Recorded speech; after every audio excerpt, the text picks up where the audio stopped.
दोस्तों हमारे इस पृथ्वी में 70% हिस्से में पानी ही पानी है, जिसे जलमंडल कहा जाता है। और इसी जलमंडल में 5 महासागर मौजूद हैं, जिनमें सबसे बड़ा महासागर प्रशांत महासागर यानी कि पैसिफिक ओशियन, दूसरा है अटलांटिक महासागर और तीसरा है हिंद महासागर यानी कि इंडियन ओशियन और चौथा है दक्षिणी महासागर और पांचवा और सबसे छोटा महासागर है आर्कटिक महासागर। दोस्तों साइंस के क्षेत्र में हम मानव ने काफी तरक्की कर ली है, लेकिन आपको जानकर हैरानी होगी, इसके बावजूद भी हम मानव इस विशाल समुद्र की अभी तक केवल 20% हिस्से का ही गहन अध्ययन कर पाए हैं। इस समुद्र की असीम गहराइयों में अभी भी तकरीबन 80% हिस्सा हम मानव से बिल्कुल अनजान है।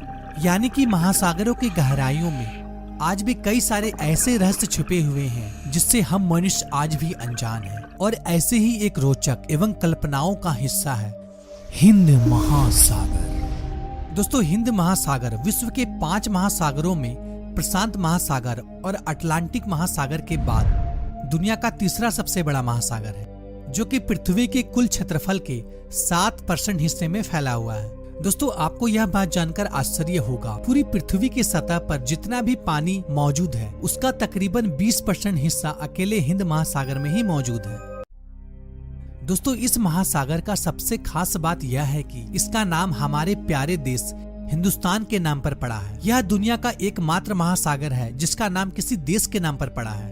दोस्तों संस्कृत की पुस्तक में इसे रत्नाकर के नाम से बुलाया जाता है, जिसका अर्थ होता है रत्न उत्पन्न करने वाला महासागर। वैसे आपको यह भी बताता चलूं, हिंदू ग्रंथ में इस महासागर को हिंदू महासागर के नाम से भी जाना जाता है। वैसे आपने यह भी सुना होगा कि हिंद महासागर को सबसे युवा महासागर भी कहा जाता है, क्योंकि शोधकर्ताओं के माने तो इस महासागर का जन्म तकरीबन 73 करोड़ वर्ष पहले हुआ था। दोस्तों हिंद महासागर का पानी विश्व के अन्य महासागरों की तुलना में काफी गर्म मानी जाती है। यानी कि हिंद महासागर का पानी कभी कभी इतना गर्म हो जाता है कि इसका टेम्परेचर 36 डिग्री तक पहुंच जाता है। दोस्तों हिंद महासागर का कुल क्षेत्रफल 7,05,60,000 वर्ग किलोमीटर है।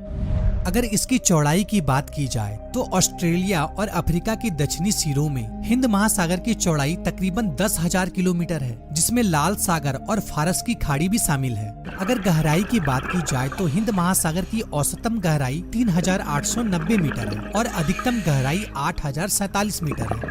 दोस्तों यूँ तो इस महासागर में हजारों द्वीप मौजूद हैं, लेकिन इनमें से सबसे बड़े द्वीप मेडागास्कर और श्रीलंका है। दोस्तों हिंद महासागर का फैलाव भारत के पश्चिम में अफ्रीका तक, तो पूर्व में इंडोनेशिया और ऑस्ट्रेलिया की सीमाओं तक फैला हुआ है।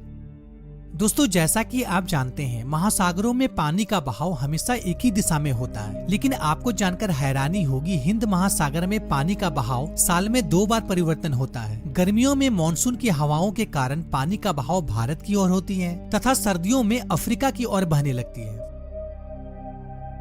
तो आइए जानते हैं हिंद महासागर में कौन कौन सी नदियां जाकर मिलती हैं।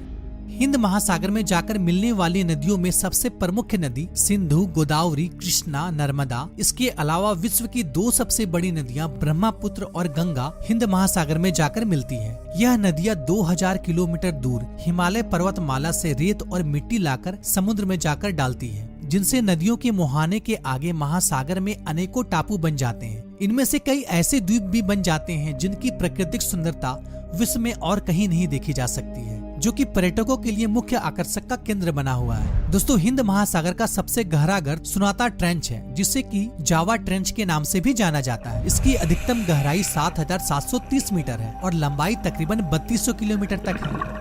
दोस्तों क्या आप जानते हैं, हिंद महासागर एशिया, यूरोप और अफ्रीका महाद्वीप को जोड़ता है, जो कि व्यापार के दृष्टिकोण से विशेष महत्व रखता है।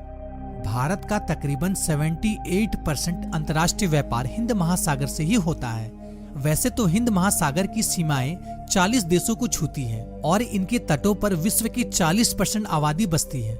साथ ही विश्व के व्यापार का 2/3 हिस्सा और संपूर्ण माल वाहक का 1/3 हिस्सा केवल हिंद महासागर से होकर ही गुजरता है, जो कि देशों की अर्थव्यवस्था को मजबूत बनाए रखने में अहम भूमिका निभाती है। तो दोस्तों आज के लिए इतना ही। आशा करता हूँ कि ये जानकारी भरी वीडियो आपको पसंद आई होगी। अगर पसंद आई हो तो लाइक जरूर कीजिएगा, साथ ही हमारे चैनल को सब्सक्राइब कर लें। फिर मिलते हैं एक नई वीडियो में एक नई टॉपिक के साथ। तब तक के लिए गुड बाय, टाटा।